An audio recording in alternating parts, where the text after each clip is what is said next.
اكتشفي السر الذي يعرفه القليل فقط. ماسك طبيعي بمكونات فعالة 100%، سيمنح شعرك نعومة ولمعانا استثنائيا. ودع الشعر الخشن والمجعد مع هذا الحل المثالي لترطيب وتنعيم الشعر. قولي وداعا للتقصف والجفاف، واستمتعي بشعر حريري صحي ومفعم بالحياة والإطلالة التي تستحقينها. أصدقائي، لا تنسوا الصلاة على النبي في التعليقات، واذكروا الله أيضا لايك للفيديو والاشتراك في القناة ليصلكم كل فيديوهاتي. وشكرا لكم على متابعتكم وتشجيعاتكم لي. في هذه الوصفة سنحتاج إلى 5 حبات من البامية أو ما تسمى الملوخية. سنقطعها ونضعها في قدر لطهي، ونضيف معها كأسا من الماء ونتركها تغلي لمدة 10 دقائق. ثم نتركها تبرد ونضعها في الخلاط الكهربائي ونطحنها جيدا. سنقوم بتصفيتها جيدا حتى نحصل على خليط صافي خال من الكتل في إناء. سنضع ملعقة كبيرة من نشاء الذرة مع قليل من الماء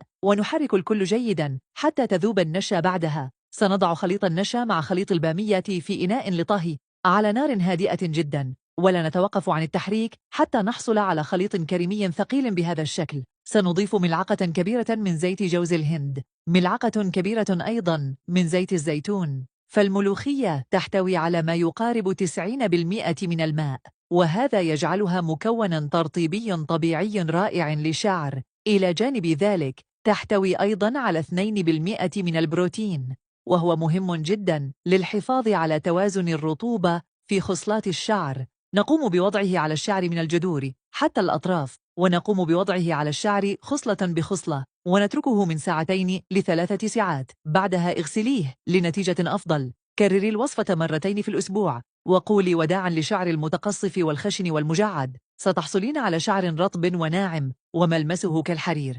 إلى فيديو قادم، شكرا لكم.